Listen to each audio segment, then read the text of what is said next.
3 రోజులు 2 తెలుగు రాష్ట్రాలే కాదు మొత్తం భారతదేశం సంబరంలో మునిగిపోబోతుంది. సంక్రాంతి సంబరం. సంక్రాంతి అనగానే మనందరికీ సంతోషకరమైన ఒక కాలం ఇది. సంక్రాంతి పండగ అందరూ ఇళ్లకు చేరుకొని హైదరాబాద్ నగరాన్ని చూస్తే ఖాళీగా ఉన్నది. ఇటు హైదరాబాద్లో నివసించే ఆంధ్రప్రదేశ్ వాసులు, తెలంగాణ వాసులు వివిధ గ్రామాలకి తరలి వెళ్ళిపోయారు, తమ సొంతూళ్ళకి తరలి వెళ్ళిపోయారు. ఎక్కడ చూసినా ట్రాఫిక్ జామ్ కావటం లేదు, సిగ్నల్ పడటం లేదు, రోడ్లన్నీ ప్రశాంతంగా ఉన్నాయి. అంటే సంక్రాంతి పండుగ చేసుకోవడానికి మనుషులందరూ, ప్రజలందరూ తమ తమ సొంత గ్రామాలకి వెళ్ళిపోయారని అర్థమవుతూ ఉన్నది. ఖగోళ శాస్త్రం ప్రకారం చూస్తే సూర్యుడు మకర రాశిలోకి ప్రవేశించటం సంక్రాంతి అంటున్నారు.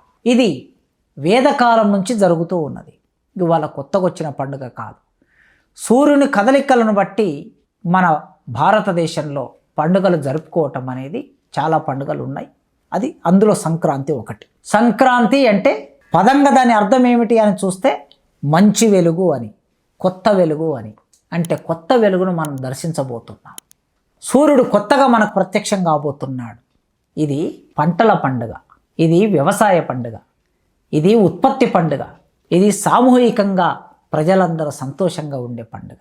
సరిగ్గా వానకాలంలో వేసిన పంటలన్నీ కోత అయిపోయి ఆ పంటల ధాన్యం ఇంటికి వస్తుంది. మళ్ళీ యాసంగి పంట వేయడానికి పంట పొలాలు సిద్ధమై ఆ యాసంగి పంట ప్రారంభం అవుతూ ఉంటుంది. 2 పంటల మధ్య ప్రజలు ఇంటికి వచ్చిన ధాన్యాన్ని చూసి సంతోషంగా పండుగను జరుపుకోవటం.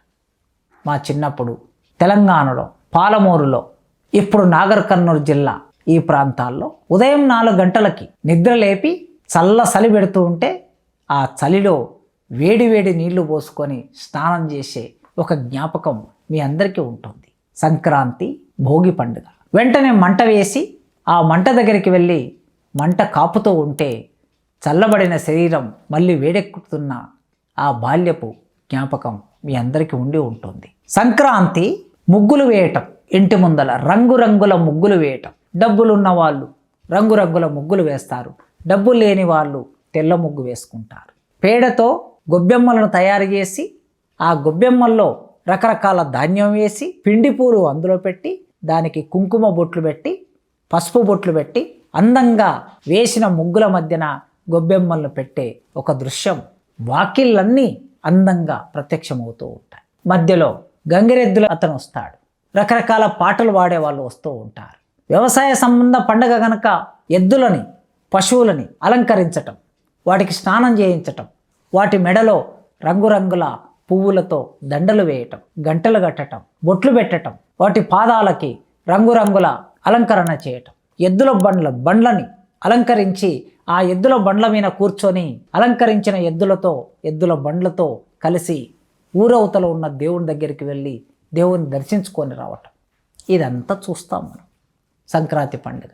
ఆంధ్ర ప్రాంతంలోకి వెళితే కోడి పందాల ఆట కూడా జరుగుతూ ఉంటుంది. కోట్ల రూపాయలు అటు ఇటు మారుతూ ఉంటాయి. ఇది సంక్రాంతి. ఏం గుర్తు చేసుకోవాలి సంక్రాంతి అంటే? మానవ జీవితంలో దీనికి ఉన్న ప్రత్యేకత ఏమిటి? కేవలం సూర్యుడు ఒక రాశి నుంచి మరో రాశిలోకి ప్రవేశించడం మాత్రమే కాదు. మానవ జీవితానికి భారతదేశంలో వ్యవసాయం అనేది ఆలంబన, మూలం. ఈ వ్యవసాయంలో ఉత్పత్తి జరుగుతుంది, పంటలు పండుతాయి. ఈ పండిన పంటలు ఇంటికి వచ్చినప్పుడు ఆ సంతోషంలో జరుపుకునే పండుగ ఇది.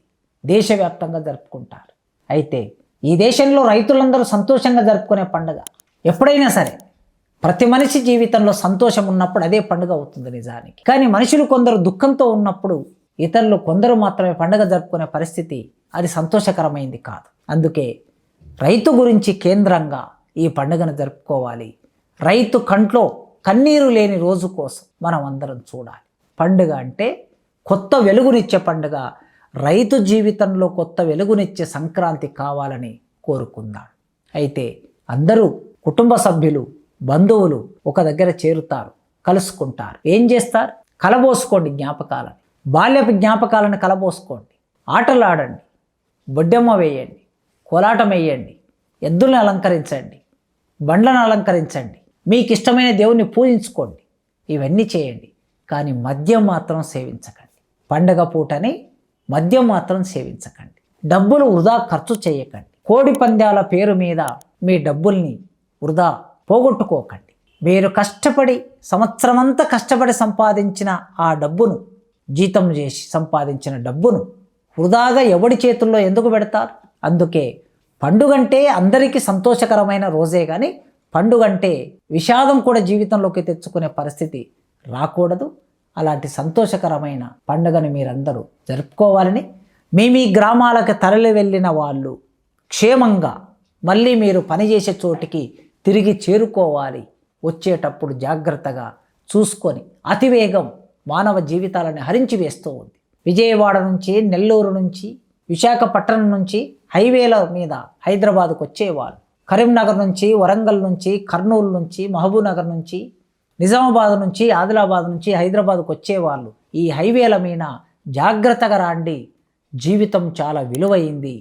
అందరూ కలిసి పండుగ జరుపుకొని ఆ సంతోషం ఆవిరైపోకుండా సంతోషం మళ్ళీ సంక్రాంతి వరకు నిండి ఉండాలంటే మీరందరూ సంతోషంగా మీ పరిప్రదేశాలకు చేరుకోవాలని కోరుకుంటున్నాను.